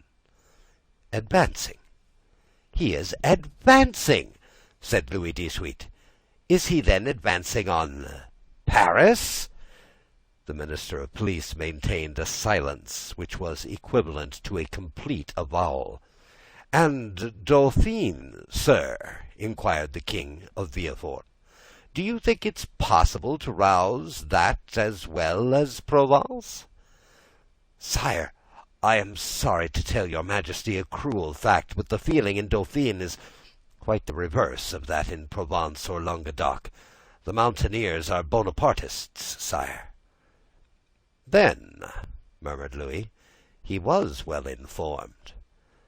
How many men had he with him?" "I do not know, sire," answered the Minister of Police. "What! You do not know? Have you neglected to obtain information on that point? Of course it is of no consequence," he added, with a withering smile. "Sire, it was impossible to learn. The dispatch simply stated the fact of the landing and the route taken by the usurper. "And how did this dispatch reach you?" inquired the king. The minister bowed his head, while a deep color overspread his cheeks. He stammered out, "By the telegraph, sire." Louis XVIII advanced a step, and folded his arms over his chest, as Napoleon would have done. "So then," he exclaimed, turning pale with anger, 7 conjoined and allied armies overthrew that man. A miracle of heaven replaced me on the throne of my fathers after 25 years of exile. I have, during those 25 years, spared no pains to understand the people of France and the interests which were confided to me. And now, when I see the fruition of my wishes almost within reach, the power I hold in my hands bursts and shatters me to atoms. Sire, it is a fatality," murmured the minister, feeling the pressure of the circumstances, however light a thing to destiny, was too much for any human strength to endure. "What our enemies say of us, then, is true. We have learnt nothing, forgotten nothing. If I were betrayed as he was, I would console myself, but to be in the midst of persons elevated by myself to places of honor, who ought to watch over me more carefully than over themselves, for my fortune is theirs. Before me they were nothing, after me they will be nothing, and perish miserably from incapacity, ineptitude. Oh, yes, sir, you are right. It is fatality." The minister quailed before this outburst of sarcasm. Monsieur de Blacas wiped the moisture from his brow. Villefort smiled within himself, for he felt his increased importance. "To fall," continued King Louis, who at the first glance had sounded the abyss on which his monarchy hung suspended, "to fall, and learn of that fall by telegraph. Oh, I would rather mount the scaffold of my brother Louis XVI than thus descend the staircase at the Tuileries, driven away by ridicule. Ridicule, sir! Why, you know not its power in France, and yet you ought to know it." "Sire, sire," murmured the minister, "for pity's—" "Approach, Monsieur de Villefort," resumed the king, addressing the young man, who, motionless and breathless, was listening to a conversation upon which depended the destiny of a kingdom. "Approach, and tell monsieur that it is possible to know beforehand all that he has not known." "Sire, it was really impossible to learn the secrets which that man concealed from all the world." "Really impossible?" "Yes, that is a great word, sir. Unfortunately, there are great words, as there are great men. I have measured them. Really impossible for a minister who has an office, agents, spies, and 1,500,000 francs for secret service money, to know what is going on at 60 leagues from the coast of France. Well, then, see, here is a gentleman who had none of these resources at his disposal, a gentleman, only a simple magistrate, who has learned more than you with all your police, and would have saved my crown if, like you, he had had the power of directing a telegraph." The look of the minister of police was turned with concentrated spite on Villefort, who bent his head in modest triumph. "I do not mean that for you, Blacas," continued Louis XVIII. "For if you have discovered nothing, at least you have had the good sense to persevere in your suspicions. Any other than yourself would have considered the disclosure of Monsieur de Villefort insignificant, or else dictated by venial ambition." These words were an allusion to the sentiments which the minister of police had uttered with so much confidence an hour before. Villefort understood the king's intent.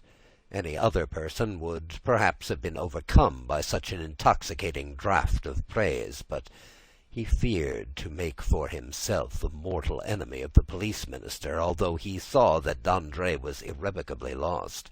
In fact, the minister who, in the plenitude of his power, had been unable to unearth Napoleon's secret, might, in despair at his own downfall, interrogate Dantes, and so lay bare the motives of Villefort's plot. Realizing this, Villefort came to the rescue of the crestfallen minister, instead of aiding to crush him. "Sire," said Villefort, "the suddenness of this event must prove to your Majesty that the issue is in the hands of Providence. What your Majesty is pleased to attribute to me as profound perspicacity is simply owing to chance, and I have profited by that chance like a good and devoted servant, that's all. Do not attribute to me more than I deserve, sire. Then your Majesty may never have occasion to recall the first opinion you may have been pleased to form of me." The Minister of Police thanked the young man by an eloquent look, and Villefort understood that he had succeeded in his design. That is to say, that, without forfeiting the gratitude of the king, he had made a friend of one whom, in case of necessity, he might rely. "'Tis well," resumed the king. "And now, gentlemen," he continued, turning toward Monsieur de Blacas and the Minister of Police, "I have no further occasion for you, and you may retire. What now remains to do is in the department of the Minister of War."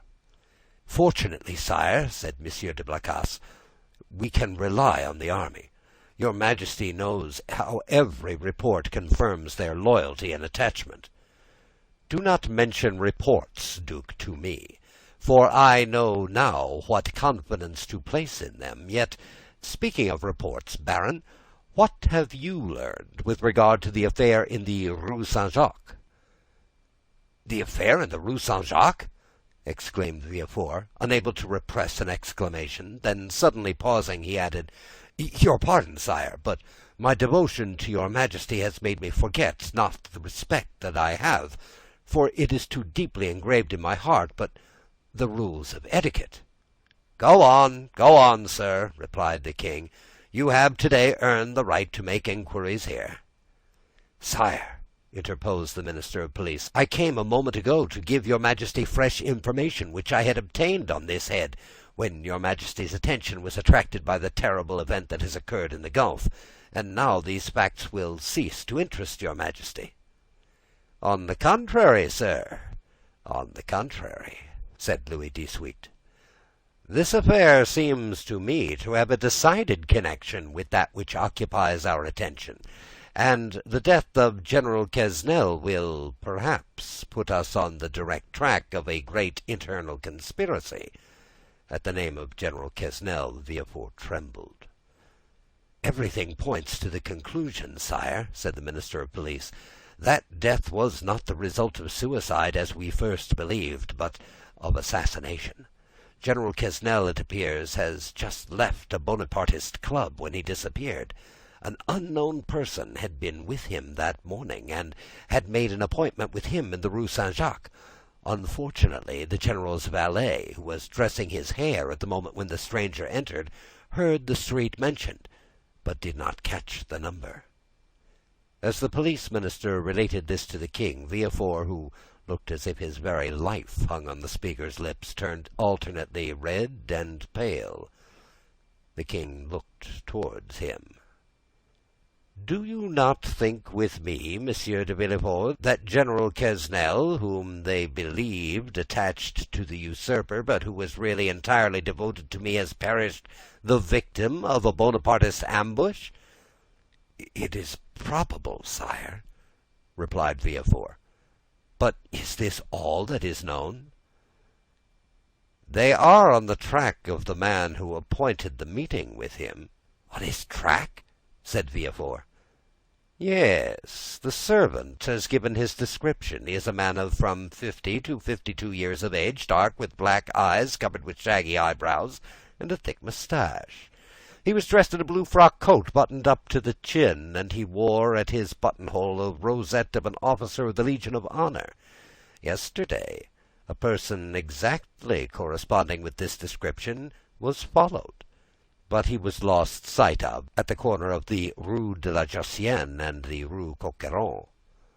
Villefort leaned on the back of an armchair, for, as the Minister of Police went on speaking, he felt his legs bend under him. But when he learned that the unknown had escaped the vigilance of the agent who followed him, he breathed again. "Continue to seek for this man, sir," said the king to the minister of police. "For if, as I am all but convinced, General Quesnel, who would have been so useful to us at this moment, has been murdered, his assassins, Bonapartists or not, shall be cruelly punished." It required all of Villefort's coolness not to betray the terror with which this declaration of the king inspired him. "How strange," continued the king with some asperity. "The police think that they have disposed of the whole matter when they say, 'A murder has been committed,' and especially so when they can add, 'and we are on the track of the guilty persons.' Sire, your Majesty will, I trust, be amply satisfied on this point at least. We shall see. I will no longer detain you, Monsieur de Villefort, for you must be fatigued after so long a journey. Go and rest. Of course, you stopped at your father's?" A feeling of faintness came over Villefort. "No, sire," he replied. "I alighted at the Hôtel de Madrid in the Rue de Turon." "But you have seen him?" "Sire, I went straight to the Duc de Blacas." "But you will see him, then?" "I think not, sire." "Ah, I forgot," said Louis, smiling in a manner which proved that all these questions were not made without a motive. "I forgot that you and Mr. Noirtier were not on the best terms possible, and that is another sacrifice made to the royal cause, and for which you should be recompensed." "Sir, the kindness your Majesty deigns to evince toward me is a recompense which so far surpasses my utmost ambition that I have nothing more to ask for." "Never mind, sir, we will not forget you. Make your mind easy. In the meanwhile," the king here detached the cross of the Legion of Honor which he usually wore over his blue coat, near the cross of Saint Louis, above the order of Notre Dame du Mont Carmel and Saint Lazare, and gave it to Villefort. "In the meanwhile, take this cross." "Sire," said Villefort, "your Majesty mistakes. This is an officer's cross." "Ma foi," said Louis XVIII, "take it, such as it is, for I have not the time to procure you another. Blacas, let it be your care to see that the brevet is made out and sent to Monsieur de Villefort." Villefort's eyes were filled with tears of joy and pride. He took the cross and kissed it. "And now," he said, "may I inquire what are the orders with which your Majesty deigns to honor me?" "Take what rest you require, and remember that if you are not able to serve me here in Paris, you may be of the greatest service to me at Marseilles." "Sire," replied Villefort, bowing, "in an hour I shall have quitted Paris." "Go, sir," said the king, "and should I forget you, king's memories are short, do not be afraid to bring yourself to my recollection. Baron, send for the Minister of War. Blacas, remain." "Ah, sir," said the Minister of Police to Villefort, as they left the Tuileries, "you entered by luck's door. Your fortune is made." "Will it be long first?" muttered Villefort, saluting the minister, whose career was ended, and looking about him for a hackney coach. One passed at the moment, which he hailed. He gave his address to the driver, and springing on, threw himself on the seat, and gave loose to dreams of ambition. 10 minutes afterward, Villefort reached his hotel, ordered horses to be ready in 2 hours, and asked to have his breakfast brought to him. He was about to begin his repast when the sound of the bell rang sharp and loud. The valet opened the door, and Villefort heard someone speak his name.